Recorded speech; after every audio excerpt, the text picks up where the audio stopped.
ꯌꯨꯁꯦꯡꯒꯤ ꯃꯤꯇꯤ ꯑꯁꯤꯅ ꯀꯅꯥ ꯃꯑꯣꯡꯗ ꯀꯟꯗꯦꯝ ꯇꯧꯔꯛꯄꯒꯤ ꯃꯊꯛꯇ ꯊꯧꯑꯣꯡ ꯑꯁꯤꯃꯛ ꯂꯝꯗꯝ ꯑꯁꯤꯒꯤ ꯄꯨꯋꯥꯔꯤ ꯃꯩ ꯊꯥꯗꯣꯛꯄꯅꯤ ꯍꯥꯏꯅ ꯊꯝꯂꯛꯄꯒ ꯂꯣꯏꯅꯅ ꯃꯇꯨꯡꯗ ꯑꯁꯤꯒꯨꯝꯕ ꯊꯧꯑꯣꯡ ꯇꯧꯕꯤꯗꯅꯕ ꯃꯔꯤ ꯂꯩꯅꯕꯁꯤꯡꯗ ꯑꯄꯤꯜ ꯇꯧꯔꯤ ꯊꯧꯗꯣꯛ ꯑꯗꯨꯒ ꯃꯔꯤ ꯂꯩꯅꯅ ꯃꯅꯤꯄꯨꯔ ꯄ꯭ꯔꯦꯁ ꯀ꯭ꯂꯕꯇ ꯄꯥꯎꯃꯤꯁꯤꯡꯒ ꯎꯅꯕ ꯑꯃꯗ ꯌꯨꯁꯦꯡꯒꯤ ꯄ꯭ꯔꯁꯤꯗꯦꯟꯠ ꯖꯣꯏꯆꯟꯗ꯭ꯔ ꯀꯣꯟꯊꯧꯖꯝꯅ ꯃꯇꯝ ꯀꯌꯥꯒꯤ ꯃꯃꯥꯡꯗꯒꯤ ꯆꯠꯈꯤꯅ ꯊꯝꯂꯛꯈꯤꯕ ꯂꯟ ꯊꯨꯝ ꯃꯥꯡꯍꯟꯕ ꯍꯥꯏꯕꯁꯤ ꯏꯔꯝꯗꯝ ꯑꯁꯤꯒꯤ ꯃꯥꯡꯖꯕꯅꯤ ꯉꯔꯥꯡ ꯅꯨꯃꯤꯗꯥꯡꯒꯤ ꯊꯧꯗꯣꯛ ꯑꯗꯨꯗ ꯖꯨꯟ 19 ꯊꯧꯗꯣꯛꯀ ꯃꯔꯤ ꯂꯩꯅꯕ ꯆꯦ ꯆꯥꯡ ꯆꯌꯦꯠꯅꯔꯤꯕ ꯕꯣꯔꯗꯔ ꯐꯦꯟꯁꯤꯡꯒꯤ ꯆꯦ ꯆꯥꯡ ꯑꯃꯗꯤ ꯑꯃꯨꯛ ꯍꯟꯅ ꯐꯪꯂꯔꯣꯏꯗꯕ ꯆꯦ ꯆꯥꯡ ꯀꯌꯥ ꯇꯥꯡꯒꯣꯏ ꯑꯣꯟꯈ꯭ꯔꯦ ꯍꯥꯏꯔꯤꯕ ꯇꯥꯡꯒꯣꯏ ꯑꯣꯟꯈ꯭ꯔꯕ ꯆꯦ ꯆꯥꯡ ꯑꯃꯗꯤ ꯄꯣꯠꯂꯝꯁꯤꯡ ꯑꯁꯤ ꯂꯨꯄꯥ ꯀ꯭ꯔꯣꯔ ꯀꯌꯥꯅꯁꯨ ꯂꯩꯗꯨꯅ ꯐꯪꯂꯔꯣꯏꯗꯕ ꯉꯥꯛꯇꯅꯤ ꯍꯥꯏꯈꯤ ꯃꯍꯥꯛꯅ ꯃꯈꯥ ꯇꯥꯔꯗꯨꯅ ꯌꯨꯁꯦꯡ ꯑꯅꯧꯕ ꯑꯣꯐꯤꯁ ꯁꯥꯕꯒꯤ ꯁꯤꯟꯃꯤꯁꯤꯡꯗ ꯄꯤꯅꯅꯕ ꯊꯝꯕ ꯂꯨꯄꯥ ꯂꯥꯈ 5 ꯍꯦꯟꯕꯒꯤ ꯁꯦꯟꯐꯝꯁꯨ ꯃꯥꯡꯈ꯭ꯔꯦ ꯍꯥꯏꯅ ꯄꯦꯟꯗꯕ ꯐꯣꯡꯗꯣꯛꯈꯤ ꯃꯅꯤꯄꯨꯔꯒꯤ ꯑꯄꯨꯟꯕ ꯁꯛꯇꯝ ꯀꯥꯏꯕ ꯌꯥꯔꯣꯏ ꯍꯥꯏꯅ ꯊꯣꯔꯛꯂꯤꯕ ꯏꯆꯤꯜ ꯏꯅꯥꯎꯁꯤꯡꯒꯤ ꯃꯔꯛꯇ ꯑꯁꯤꯒꯨꯝꯕ ꯄꯥꯟꯗꯕ ꯊꯧꯗꯣꯛ ꯃꯇꯨꯡꯗ ꯊꯣꯛꯇꯅꯕ ꯍꯣꯠꯅꯃꯤꯟꯅꯁꯤ ꯍꯥꯏꯕ ꯄꯥꯎꯖꯦꯜ ꯖꯣꯏꯆꯟꯗ꯭ꯔꯅ ꯄꯤꯔꯗꯨꯅ ꯌꯦꯡꯅꯕꯅ ꯈꯨꯄꯥꯛ ꯈꯨꯗꯨꯅ ꯅꯣꯛꯅꯈꯤꯅꯕ ꯊꯕꯛ ꯇꯧꯕꯒꯤ ꯃꯍꯨꯠ ꯑꯃꯠꯇ ꯄꯨꯟꯁꯤꯟꯅꯔ ꯏꯔꯝꯗꯝ ꯀꯟꯁꯤ ꯐꯨꯔꯨꯞ ꯀꯟꯁꯤ ꯉꯁꯤ ꯐꯥꯎꯕ ꯋꯥꯔꯣꯏꯁꯤꯟ ꯄꯨꯔꯛꯇ꯭ꯔꯤꯕ ꯏꯔꯥꯡ ꯑꯁꯤꯗ ꯃꯥꯡꯂꯤꯕ ꯈꯨꯗꯤꯡꯃꯛ ꯀꯔꯝꯕ ꯃꯇꯝꯗ ꯃꯦꯟꯈꯠꯀꯗꯒꯦ ꯍꯥꯏꯕꯒꯤ ꯑꯋꯥꯕ ꯂꯩꯔꯤꯉꯩ ꯃꯔꯛꯇ ꯐꯨꯔꯨꯞꯀꯤ ꯃꯔꯛꯇ ꯌꯦꯡꯊꯤꯅꯕ ꯊꯕꯛ ꯇꯧꯔꯔꯣꯏꯁꯤ ꯍꯥꯏꯅꯁꯨ ꯑꯄꯤꯜ ꯇꯧꯔꯤ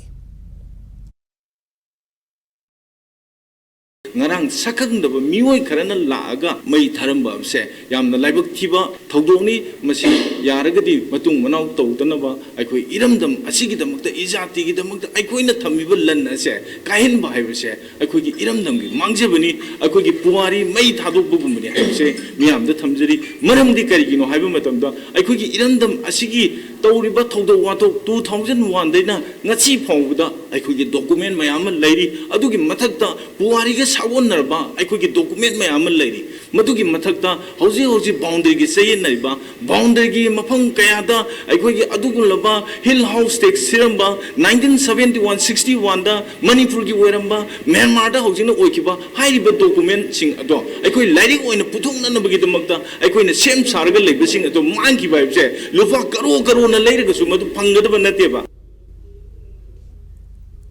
पाउमिसिंग उनबदुद सरुक याखिबा हानगी यूसेंगी president Yunam सातिले कुमारना ngarang thok photo asimak lamdam asiki puari de lehuraga da tamthira thawni manipur ka saktam kai be yaroi haidna kumjale singni amagi jun da senkhiba UCM na sakina thanapa maroi ba se sang kaya mai thadana mangan bai ba si thamoi soi karingma pen da bunung aitab leirab su semdok na bi tancha pi da bai ba si tawpham thokta ba thawni amarom da manipur lainga ki intelligence mapung phana si de hai ba singarang gi thadok aduna takle hiram asida laingak leiri hai ba उटनिंग लबदी थदोक सिद चेनरी बसिंग अथुबदा फादन मतुंग तौदन मतिक साब सराक पिगदबनि हाइन डिमांड तौरकली मणिपुर की ngam khai ngana na leiri ba so bulup ama phawbang hingba ngamdabagi pibamda leirak basina maram oraga manipur ya pingbe saktam kanana kanyen haibiga so wahang ama lak le haina dili kumarna pena wafam sing phongdokhi